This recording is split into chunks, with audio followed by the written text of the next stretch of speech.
할렐루야. 수요 복다발 예배에 오신 여러분을 진심으로 환영합니다. 이 시간 우리 마음을 다해서 함께 찬양하기를 소망합니다. 허무한 시절 지날 때, 기쁜 한숨 내쉴 때, 그런 풍경 보시며 단식하는 분 있네. 고와 같이 너희를 버려두지 않으리. 내가 너희와 영원히 함께하리라. 성령이 오셨네, 성령이 오셨네. 내 주에 보내신 성령이 오셨네. 우리 인생 가운데 친히 찾아오셔서 그 나라 꿈꾸게 하시네. 억눌린 자 갇힌 자, 억눌린 자 갇힌 자, 자유함이 없는 자, 피난처가 되시는 성령님 계시네. 주의 영이 계신 곳에 잠자유가 있다네. 진리의 영이신 성령이 오셨네. 성령이 오셨네, 성령이 오셨네. 내 주에 보내신 성령이 오셨네. 우리 인생 가운데 친히 찾아오셔서 그 나라 꿈꾸게 하시네. 성령이 오셨네, 성령이 오셨네, 성령이 오셨네. 내 주에 보내신 성령이 오셨네. 우리 인생 가운데 친히 찾아오셔서 그 나라 꿈꾸게 하시네. 감사하신 하나님 아버지, 오늘 주님께 나와왔습니다. 이제 주님께 예배드리는 가운데에 우리의 마음과 정성을 다 주님께 바칠 수 있기를 소망합니다. 이 시간 우리에게 찾아와 주시옵시고 우리에게 말씀하여 주시옵소서. 그 진리의 말씀 붙잡고서 살아갈 때에 세상에 흔들리지 않게 하여 주시옵시고 굳건히 설 수 있도록 도와주시옵소서. 말씀 선포하시는 박성기 목사님 강하게 붙잡아 주셔서 팔복의 말씀을 전하실 때에 능력으로 전할 수 있도록 도와주시옵시고 그 말씀 전하시는 가운데에 부족함 없도록 강력함으로 주님 채워주시옵소서. 이 시간 함께 하실 줄 믿습니다. 감사드리며 예수님 이름으로 기도합니다. 아멘.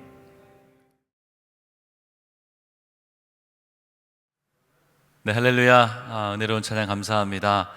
오늘도 수요 복답하러 오신 우리 성도님들 온라인을 통해서지만 이렇게 뵙게 돼서 너무 감사하고 또 예배하게 하심을 감사합니다. 오늘 세 번째 시간이죠. 우리 온유한 자에 대해서 함께 말씀을 나누겠습니다. 먼저 본문의 말씀, 우리 마태복음 5장 5절의 말씀을 함께 읽겠습니다. 온유한 자는 복이 있나니 저희가 땅을 기업으로 받을 것이며. 오늘날 이 온유하다는 말은 우리가 쉽게 말해서 연약하다라는 의미로 많이 사용이 됩니다. 이 온유는 글자 그대로 표현을 한다면 마음이 따뜻하고 부드러운 것이란 말이 있습니다. 그래서 온유한 사람이라고 하면 좋은 의미도 있지만 대개는 뭔가 유약한 사람, 또 우유부단한 사람, 또 남에게 싫은 소리 못하는 사람, 때로는 비굴한 사람을 우리가 떠올리기가 쉽죠. 우리가 사는 이 세상은 어떻게 보면 적자생존의 법칙이 존재를 합니다. 그래서 힘이 곧 능력이라는 생각이 있기 때문에 온유한 사람이라고 하면 능력이 없는 사람으로 우리가 여길 수가 있는 것이죠. 그렇기 때문에 오늘 이 팔복의 세 번째, 온유한 자는 복이 있다라고 하는 이 말씀은 현대인들이 쉽게 받아들이기 어려운 말씀처럼 보일 수가 있습니다. 그렇기 때문에 오늘 성경 본문에 있는 온유하다는 말의 본래 뜻을 우리가 정확히 알 필요가 있는 것이죠. 온유란 말은 헬라어로 프라우스라는 말입니다. 이 말은 힘이 잘 조절되어 균형이 잡힌 성격을 의미합니다. 힘이 없어서 유약하거나 비굴한 것이 아니라 힘은 충분히 있지만 그것이 잘 조절되어서 한쪽으로 치우치지 않는 그러한 성품을 바로 이 온유라고 말씀하는 것이죠. 그것은 마치 거대한 물을 가두고 있는 댐에 비유할 수 있습니다. 이 댐과 같은 사람이라고 할 수 있어요. 댐 안에는 엄청난 에너지를 가지고 있는 물이 있지만 이 댐이 물의 양을 적절하게 조절하면서 내보내줌으로써 적당한 에너지와 힘을 얻게 되는 것처럼 말이죠. 이 마찬가지로 이 감정을 조절하지 못해서 극단으로 치우치는 법이 없이 균형 있게 생각하고 균형 있게 행동하는 사람이 우리는 온유한 사람이라고 말하는 것입니다. 겉으로는 한없이 부드럽지만 내면에 힘을 가지고 있는 그런 사람이 바로 온유한 사람이라고 말씀을 드릴 수가 있습니다.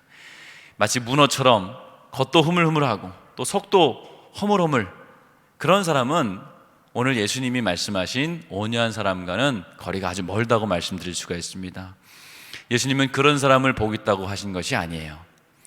이 내적인 힘은 있지만 그것을 함부로 밖으로 발산되지 않고 또 힘이 밖으로 드러날 때에도 균형과 조화를 잘 이뤄서 극단적으로 가지 않고 부딪히지 않는 사람, 그러한 사람이 바로 온유한 자라고 말씀을 하고 있는 겁니다. 우리가 뼈가 있는 동물 중에는 외골격과 내골격의 동물이 있는데, 뼈가 신체 밖에 있는 동물은 외골격이라고 하고요, 또 뼈가 살 속에 있는 동물을 내골격이라고 합니다.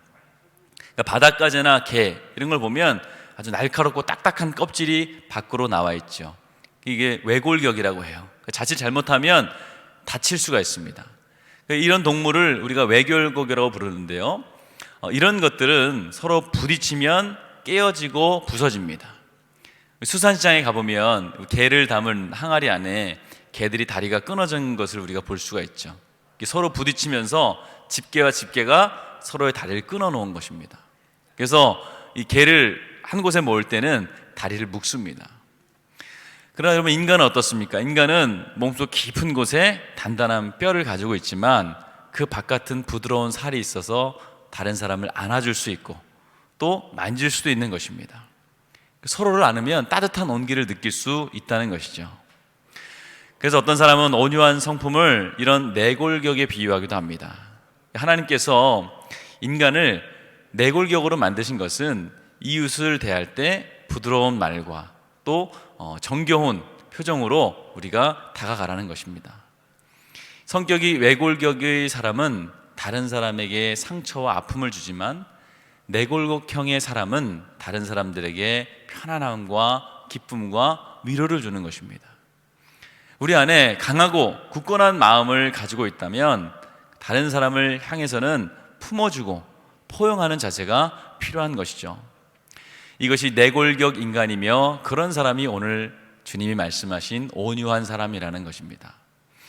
그래서 어떤 사람은 온유함이란 그리스도인이 가져야 할 성품 중에 가장 아름다운 성품이라고도 말을 했습니다. 그리스 철학자 중에 아리스토텔레스라는 사람은 이 팔복의 온유란 말을 이렇게 정의를 했습니다. 인간은 누구나 화를 낼 줄 안다. 그러나 정당한 대상을 향하여 정당한 때에 정당한 목적으로 또 정당한 방법으로 화를 낼 줄 아는 사람이 온유한 사람이다 라고 말을 했습니다. 그의 말에 따르면 분노할 만한 때에 분노하고 또 분노해서는 안 될 때에는 분노하지 않는 것이 복이 있다는 거예요. 그가 강조한 것은 절제와 균형이 온유함의 중요한 요소라는 것입니다. 우리는 흔히 목소리가 크면 강한 것이고 또 강하면 이긴다고 생각하는데 그렇지 않다는 겁니다. 온유한 사람이 진정한 힘이 있는 사람이고 오늘 주님은 온유한 자가 땅을 기업으로 받게 될 것이라고 말씀을 하신 것입니다. 예수님 당시 사람들은 땅은 힘으로 빼앗고 전쟁으로 정복하는 것으로 거기서 생각했습니다. 근데 예수님께서는 반대로 온유한 자가 땅을 기업으로 받는다고 말씀하셨어요. 싸우지 않고 그냥 받아 누린다고 말씀을 하셨습니다. 온유한 사람은 이기는 것보다 친화하는 데 관심이 있습니다.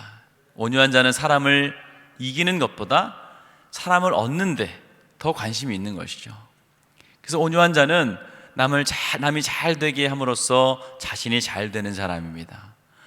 결국 모든 사람이 잘 될 수 있는 길을 열어주는 사람이 온유한 사람이라는 것이죠. 다른 사람이 어떻게 되든지 일단 나만 잘 되고 보자, 이런 사람은 균형과 조화를 잃어버린 사람이고 또 남도 안 되게 하지만 결국 자기도 안 되는 것입니다. 온유한 사람은 인간관계에 유연성과 양보가 있는 사람이에요. 거칠고 강한 것은 여러분 오래가지 못합니다. 한자성어 중에서 치패설존이라는 말이 있습니다. 강하고 딱딱한 치아는 결국 부서지고 빠져서 없어지지만 부드러운 혀는 끝까지 살아남는다는 말이죠. 가끔씩 이에 씹혀서 피가 나는 혓바닥은 남고 치아는 어떻게 됩니까? 사라진다는 거예요. 또 여러분 거북이 있지 않습니까? 이 거북이의 목을 강제로 빼낼 수 있는 사람은 없다고 해요. 아무리 힘이 센 천하장사라고 해도 거북이의 목을 절대 힘으로 빼지 못합니다. 그러나 따뜻한 화롯불 가까이에 거북이를 갖다 놓으면 자연스럽게 목이 쭉 빠진다고 해요. 완력이나 힘이 아니라 온유함이 상대방의 마음을 움직인다는 것입니다. 차갑고 굳은 것에는 생명이 없습니다. 따뜻하고 부드러운 것에 생명이 넘치는 법이에요. 생명이 없는 돌멩이는 차갑고 딱딱하지만 생명을 잉태하는 흙은 따뜻하고 부드러운 것입니다. 여러분 나무도 껍질이 두꺼워지고 딱딱해지면 죽은 고목이 되지만 그러나 부드럽고 연한 가지에서 푸른 잎이 움트이며 또 아름다운 꽃과 열매가 맺히게 되는 것입니다. 우리 말씀을 한번 보겠습니다. 예수님은 마태복음 11장 29절 말씀에 나는 마음이 온유하고 겸손하니 나의 멍에를 메고 내게 배우라. 그러면 너희 마음이 쉼을 얻으리니 라고 말씀을 하셨습니다. 주님이 십자가를 지시고 또 골고다에 오르실 때에 많은 사람들이 예수님을 향해서 욕하고 비웃고 저주했지만 우리 예수님은 묵묵히 그것을 다 참아내셨어요. 마치 도살장으로 끌려가는 어린 양처럼 또 털을 꺾는 자 앞에서 잠잠한 양과 같이 온유하게 모든 것을 참아내셨던 겁니다. 우리 그 예수님의 온유하심이 죄와 죽음의 세력을 이기고 결국 우리가 그 승리를 통해 영원한 생명을 얻게 됐다는 것입니다. 오늘 팔복에서 주님은 온유한 자는 복이 있나니 저희가 땅을 기업으로 받을 것이다 라고 말씀을 하셨어요. 여러분 그렇다면 성경이 말하는 온유함이란 무엇일까요? 성경에 나타난 온유함의 본이 된 여러 인물들을 우리가 살펴보면 알 수 있을 것 같습니다. 먼저 첫 번째로 아브라함이 있습니다. 아브라함은요 조카 롯의 하인들과 또 아브라함의 종들 사이에 갈등이 있었어요. 그들은 서로 갈라지게 되었습니다. 그런데 아브라함은 땅을 선택하는 문제를 놓고 조카 롯에게 먼저 선택권을 내어줬습니다. 여러분 힘으로 보나 서열로 보나 어린 아브라함이 먼저 자기 땅을 정하고 그리고 롯이 정하는 게 맞아요. 아브라함이 가까이 있는 좋은 땅을 선택하면 롯은 멀찌감치 떨어져 있는 곳에 선택하는 것이 맞습니다. 그러나 그 반대가 됐다는 것이죠. 롯이 동으로 가면 서로 가고 롯이 또 서로 가면 아브라함은 동으로 간다고 말을 했습니다. 결국 롯은 소돔과 고모라로 가서 어떻게 됐습니까? 망하고 말았어요. 그러나 아브라함은 온유한 마음으로 양보함으로 정말 말씀처럼 축복의 땅을 기업으로 차지하게 되었다는 것입니다. 두 번째 우리가 살펴보는 인물은 바로 모세입니다. 우리 민수기 12장 3절 말씀 함께 볼게요. 이 사람 모세는 온유함이 지면의 모든 사람보다 더하더라. 모세가 이스라엘 민족을 이끌고 출애굽하여 광야로 가는데 그의 형과 누이인 아론과 미리암이 백성들을 충동질해서 모세를 공격하는 사건이 발생을 합니다. 어떻게 하나님의 백성들의 지도자란 사람이 구스 여자와 결혼할 수 있습니까? 하면서 모세를 반역한 거예요. 그럼 모세의 아내 십보라는요, 에디오피아 혈통을 가지고 있는 어떻게 보면 흑인이었습니다. 그것을 시비 삼고 모세를 공격했던 거예요. 또 어떤 것을 가지고 공격하느냐? 모세만 하나님의 음성을 듣느냐? 우리도 하나님을 만나고 우리도 하나님의 말씀을 들을 수 있다 하면서 모세의 영적인 권위에도 도전을 했습니다. 그런데도 모세는 어떻습니까? 그들에 대해서 잠잠했습니다. 화를 내거나 징벌하거나 복수하지 않았어요. 하나님이 자신의 억울함을 아시리라 믿고 잠잠히 기도했습니다. 그래서 하나님께서는 모세를 향해 온유함이 모든 사람보다 승하다라고 말씀을 하셨던 겁니다. 또 요셉을 보십시오. 요셉은 형들에 의해서 억울하게 애굽의 노예로 팔려갔습니다. 죽을 고생을 하고 감옥살이를 했어요. 그런데 여러분 어떻습니까? 훗날 애굽의 총리가 된 요셉은 애굽의 양식을 구하러 온 형들을 다 용서해 줬어요. 복수하지 않고 온유함으로 그들을 맞아들였고 그 형제들과 조카들까지 다 거두어 들었습니다. 마지막으로 다윗을 볼게요. 다윗이 압살롬의 반역으로 예루살렘 성에서 도망 나올 때에 이 베냐민 사람 시므이란 자가 뒤따라옵니다. 그러면서 흙을 뿌리고 다윗을 비방하고 저주했습니다. 그때 다윗은 이 경호실장이었던 아비새가 있었어요. 그 아비새가 뭐라 그럽니까? 저 죽은 개의 머리를 칼로 베어오겠습니다. 그때 다윗은 아비새 장군을 오히려 말렸어요. 놔둬라. 저가 나를 저주하는 것이 어쩌면 여호와께서 저에게 다윗을 저주하라고 하신 것이 아니겠느냐. 내 몸에서 난 내 자식도 나를 해하려고 하는데 저 베냐민 사람은 더 어떻게 했느냐. 혹시 여호와께서 오늘 나의 이 원통함을 보시고 훗날 나에게 선으로 갚아주시지 않겠느냐 하면서 그냥 떠나갑니다. 이것이 바로 온유함이라는 거예요. 성경은 온유한 자가 복이 있다 하신 이 말씀을 이분들의 삶을 통해서 우리에게 증명해주고 있습니다. 그렇다면 우리는 언제 온유해야 할까요? 아무 때나 온유할 수 있지 않지 않습니까? 온유할 때가 있다는 거예요. 첫 번째로 우리는 억울한 상황에서 온유해야 됩니다. 시편 37편 우리 7절에서 9절 말씀을 우리 함께 보겠습니다. 여호와 앞에 잠잠하고 참고 기다리라. 자기 길이 형통하며 악한 꾀를 이루는 자 때문에 불평하지 말지어다. 분을 그치고 노를 버리며 불평하지 말라. 오히려 악을 만들 뿐이라. 진실로 악을 행하는 자들은 끊어질 것이나 여호와를 소망하는 자들은 땅을 차지하리로다. 여기서도 땅을 차지한다는 말씀이 나요.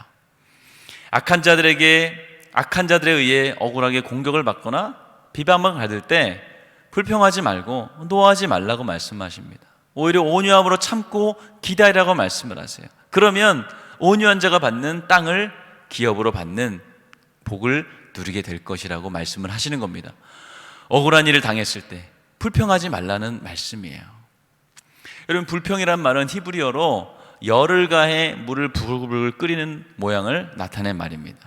그래서 마치 주전자를 불 위에 두면 부글부글 끓다가 김이 나고 결국은 어떻게 됩니까? 뚜껑이 열렸다 닫혔다 하는 것처럼 이 불평이라는 것은 우리의 마음을 분노하게 하고 부글부글 끓어올리게 해서 김이 나게 하고 뚜껑이 열려서 이성을 잃게 하고 결국은 싸우게, 부딪히게 만드는 것이 바로 이 불평이라는 거예요. 우리가 살다 보면 참 속상할 때가 많죠. 왠지 주는 거 없이 믿는 사람이 있습니다. 나한테 참 못되게 구는 사람들이 있어요. 그런 사람 보면 참 어떻게 보면 열도 받고 화가 납니다. 근데 주님은 우리에게 뭐라고 말씀하세요? 불평하지 말라고 말씀을 하십니다. 하나님은 우리에게 행악자들로 인해 불평하지 말라고 하시는 거예요. 근데 이게 참 되지 않고 쉽지가 않습니다. 나쁜 사람을 보고 어떻게 침묵하고 불평하지 말라는 거예요. 이게 안 되는 겁니다.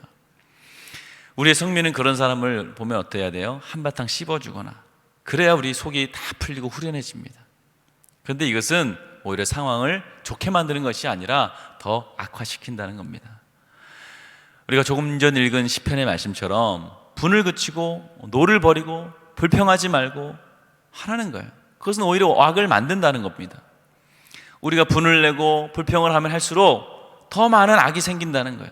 그래서 더 많은 불평거리가 생긴다는 겁니다. 여러분, 우리가 캠핑을 가보면 겨울에 장작을 태워서 불을 내지 않습니까? 불멍이라고 하죠.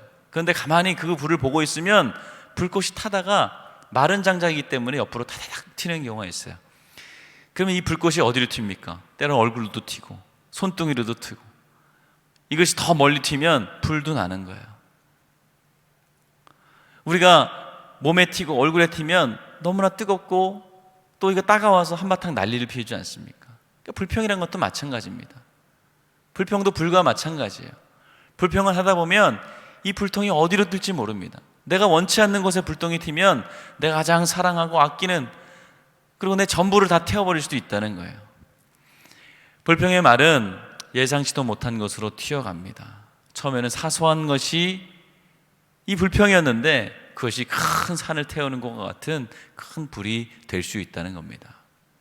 그 성경은 우리에게 뭐라고 말합니까? 불평하지 말라, 오히려 악을 만들 뿐이다 라고 우리에게 말씀을 하고 있습니다. 그리고 우리 두 번째는 언제 우리가 온유해야 되느냐? 공동체의 화합을 위해서 우리는 온유해야 돼요. 온유한 사람이 교회에 들어오면 교회가 화기애애해지고 은혜가 넘칩니다. 그러나 여러분은 강팍한 사람이 교회에 들어오면 어때요? 공동체의 하모니가 깨지고 분열이 생기게 된다는 겁니다. 여러분, 에베소서 우리 4장 1절부터 3절 말씀을 함께 보겠습니다. 그러므로 주 안에서 갇힌 내가 너희를 권하노니 너희가 부르심을 입은 부르심에 합당하게 행하여 모든 겸손과 온유로 하고 오래 참음으로 사랑 가운데서 서로 용납하고 평안의 메인 줄로 성령의 하나 되게 하신 것을 힘써 지키라. 아멘. 교회가 하나 되는데 가장 중요한 것이 뭡니까? 온유한 태도라는 거예요. 온유하지 못한 말들 때문에 가정과 교회에 상처가 생기고 화목이 깨집니다. 어떤 사람은 화를 내고도 나는 뒤끝이 없는 사람이야, 그렇게 말을 해요. 다른 사람들 마음에 상처를 주고 막 부릴 때 분노하게 해놓고선 아니 왜 도대체 화를 내는 거야? 이렇게 말을 합니다. 그러선 안 된다는 거예요. 우리가 무슨 말을 할 때는 이 말의 어폐가 어디까지 갈지 한번 생각을 해봐야 됩니다. 마치 호숫가에 동맹을 던지면 그 작은 돌멩이가 물가에 떨어지면 파동을 일으킵니다. 마찬가지로 우리의 말도 아주 작은 말이지만 예상치 못한 결과를 낳을 수 있다는 거예요. 우리의 말을 정지하는 것이 온유한 마음입니다. 온유한 마음으로 한번 걸러진 말은 다른 사람의 마음에 요동함과 상처를 남기지 않습니다. 공동체의 하모니를 깨트리지 않아요. 세 번째, 마지막으로 우리가 어디서 온유해야 되느냐? 무엇보다 가정에서 온유해야 됩니다. 제가 어렸을 때 우리 가정에 가훈이 화목이었어요. 온유하자는 거였어요. 결혼 생활에서 제일 어려운 문제가 뭡니까? 저도 살아보니까 부부 사이에서 오랫동안 머물러 있는 분노입니다. 이것은 여러분 얼어붙은 분노라고 하는데요, 얼어붙으면 잘 떨어지지 않는 것처럼 이런 분노의 감정들은 여지간해서 우리에게 떨어져 나가지 않습니다. 어쩌면 이것이 평생을 갈 수도 있어요. 이것이 존재하는 한 부부간의 갈등은 없어지지 않는다는 겁니다. 여러분, 존 카트맨이라는 심리학자가 이런 말을 했어요. 가정에서 조심해야 할 말들 네 가지를 우리에게 말을 하고 있습니다. 제가 한번 읽어드릴게요. 첫 번째, 비난, 비판. 두 번째, 경멸, 비하.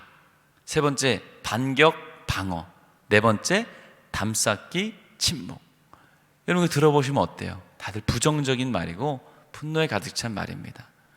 우리가 이렇게 해서는 안 된다는 거예요. 여러분, 온유한 성품, 우리 그리스도인이 평생 갈고 닦아서 이룰 마음이라는 겁니다. 그럴 때 우리의 공동체가, 우리의 가정이, 특별히 우리 교회가, 우리 사회가 주 안에서 평안하게 된다는 겁니다. 그리고 진리에 대한 확고한 믿음이 있어야 된다는 거예요.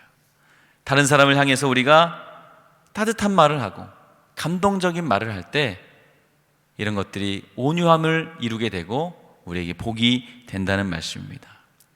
다른 사람을 감동할 수 있는 따뜻한 마음, 이것이 저와 여러분들이 갖춰야 될 온유한 마음임을 믿으시고 이번 한 주도 온유한 마음으로 살아가시면서 많은 이들을 복된 삶으로, 또 여러분의 삶을 복된 삶으로 이끌어 가시는 저와 여러분들의 시기를 주님의 이름으로 축원합니다.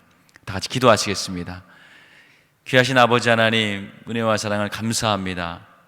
오늘 이 시간 주님께서 우리에게 온유한 자는 복이 있다고 말씀하신 그 말씀을 믿습니다. 우리가 온유함으로 살아갈 수 있도록 도와주시고 어떤 어려움과 불평한 상황이 생길지라도 온유한 마음으로 그 위기를 이겨나갈 수 있도록 도와주시옵소서. 내 안에 강함이 함부로 나오지 않게 하시고 절제하게 하시고 다듬어지게 하여 주시옵소서. 그래서 하나님 주시는 땅의 복을 다 받아 누리는 귀한 성도들 다 될 수 있도록 도와주시옵소서.